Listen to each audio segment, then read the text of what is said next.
Hi, Tiffany Woodfield here.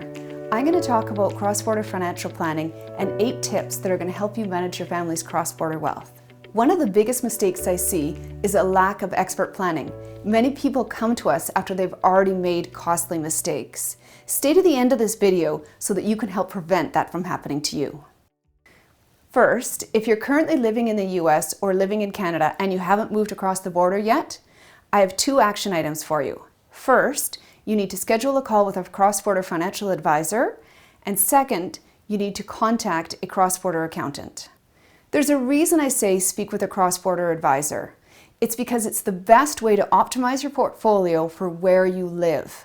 It can also help you avoid a huge accounting bill and being at risk of double taxation and investing in PFICs. The next few tips are for US persons who are going to be living in Canada. There's also concerns for people who've worked in the US and have retirement accounts.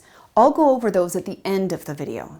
Nobody wants to be taxed twice, and this is a common concern. The way to avoid this is to work with a cross-border accountant who understands how to fully use the foreign tax credits. But what exactly are foreign tax credits? A foreign tax credit is used to offset tax that you already paid in one country from being taxed on that same income in another country. For example, say you paid tax for something in Canada and then you have to report that back to the US. A foreign tax credit would make sure that you're not charged double taxation on that same income. This is particularly important as a US person living in Canada because you have a continual filing obligation back to the US. You want to know how everything is taxed in Canada as well as to the US so you don't end up owing more tax. Next, in the US, it's common for people to keep their assets like their home and investments in a revocable living trust. The problem with that is when they move to Canada, trusts aren't taxed the same way as they are in the US. What this means is that you're at risk of double taxation because the foreign tax credits don't match up. Next, I recommend that you avoid PFICs, passive foreign investment companies. These create huge accounting bills and are quite complex. In Canada, these are Canadian mutual funds and Canadian ETFs. They cause huge headaches, and I've had countless clients come to me after they've already been invested in these.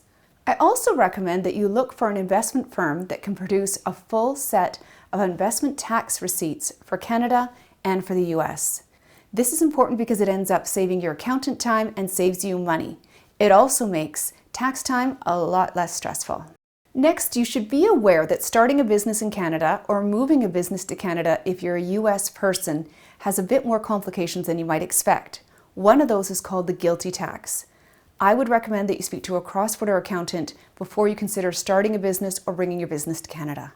One of the biggest misconceptions is that people think when they move across the border, they have to sell all of their investments from US currency and change them into Canadian currency. If you have assets on the US side, and they're publicly traded companies, we can transfer them to Canada in kind. Now, what you need to do ahead of time is meet with your cross-border advisor and they can look through your list of investments and make a plan for you before you move across the border. This way, you know exactly what's going to happen. If you decide to work with a cross-border financial advisor firm, here are the steps that typically happen. First, you'll open your investment accounts. Preferably, you would do this while you're still living in the US.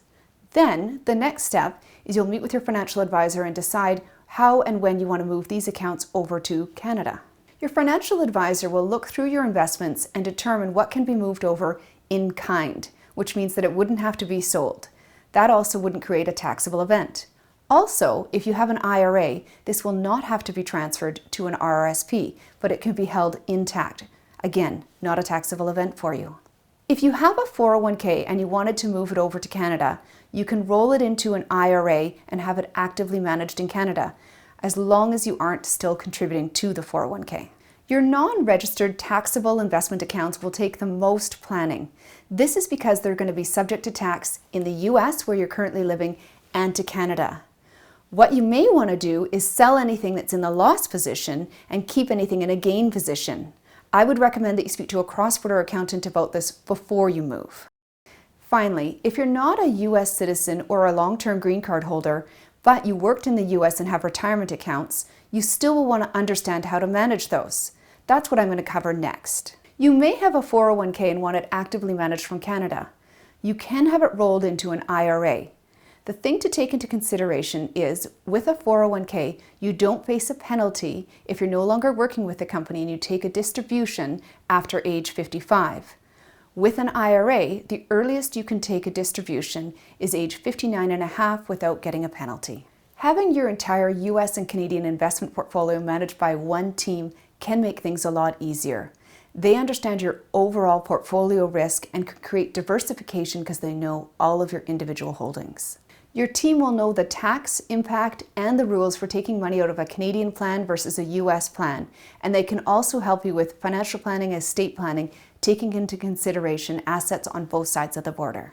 As you can see, the situation is a lot more complicated if you're a US person living in Canada. This is because you have a continual filing obligation, whereas if you just worked in the US and have retirement accounts, it's a lot easier. Finally, if you're planning a move across the border and you want to prevent some costly mistakes, go to swanwealthcoaching.com and schedule a 15-minute call. Thank you for watching, and we'll see you in the next video.